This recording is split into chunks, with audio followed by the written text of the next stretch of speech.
This channel does not promote any violent, harmful, or illegal activities. All content provided by this channel is meant for an educational purpose only. নমস্কার, টিভি9 বাংলায় আপনাদের আরো একবার স্বাগত জানাই। আমি শুভজিৎ রয়েছি আপনাদের সঙ্গে। নিউজ এক্সপ্রেসের শুরুতেই আপনাদের যে খবরে আরো একবার আমরা চোখ রাখাবো তা হলো তিলোত্তমা কাণ্ডে শিয়ালদা আদালতে এবার বিস্ফোরক সিবিআই। কেন বিস্ফোরক বলছি তার কারণ আরজি করের ঘটনা চেপে যেতে চেয়েছিলেন সন্দীপ ঘোষ এবং টালা থানার প্রাক্তন ওসি অভিজিৎ মণ্ডল।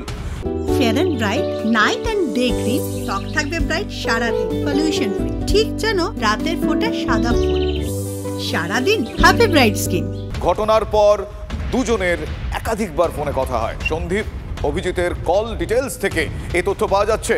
খুন ধর্ষণের ঘটনাকে আত্মহত্যা বলে চালানোর চেষ্টা করা হয়েছে। এজেন্সি কোর্টে এমনটাই দাবি করছে, এমন বিস্ফোরক দাবি করছে সিবিআই।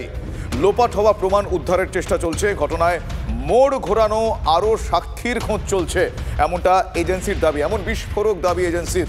সন্দীপ অভিজিৎ প্রভাবশালী, জামিন পেলে সাক্ষীদের ওপর তারা প্রভাব খাটাতে পারেন, তারা ভয় দেখাতে পারেন। আদালতে সিবিআই তরফ থেকে এমন দাবিও করা হয়েছে।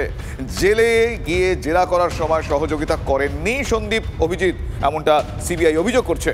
তিলোত্তমার খুন ধর্ষণের সঙ্গে আর্থিক দুর্নীতির কোনো যোগ রয়েছে কিনা সেই বিষয়টা এই মুহূর্তে খতিয়ে দেখা হচ্ছে। জানার চেষ্টা করছে এজেন্সি যে তিলোত্তমা খুন ধর্ষণ কাণ্ডের সঙ্গে হাসপাতালের স্বাস্থ্যক্ষেত্রে দুর্নীতির কোনো যোগ রয়েছে কিনা, কোনো লিঙ্ক রয়েছে কিনা।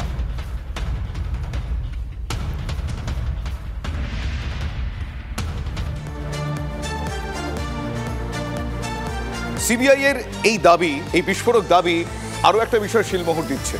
আজ আদালতে আপনাদের যেরকমটা বলছিলাম, সিবিআই জানিয়েছে যে দুর্নীতি এবং খুনের ধর্ষণের এই ঘটনার সঙ্গে কোনো যোগ রয়েছে কিনা, সেই লিঙ্ক রয়েছে কিনা সেটা কেন্দ্রীয় এজেন্সি দেখছে। তিলোত্তমার বাবা মাও একই আশঙ্কা প্রকাশ করেছিলেন, আপনাদের নিশ্চয়ই মনে আছে। যাদের মনে নেই আমরা আরও একবার সেই বক্তব্য শোনাই। সেই তো উনি তো দুর্নীতি মামলায়, আর আমার মেয়ে তো দুর্নীতির বলি হচ্ছে। আশা করছি যে দুইজন মিলে দুর্নীতি এবং খুন ধর্ষণের যে মামলার যে বিচার তদন্ত চালাচ্ছে সিবিআই, তার একটা সাকসেস খুব শিগগিরই পাবে, এটাই আশা রাখছি।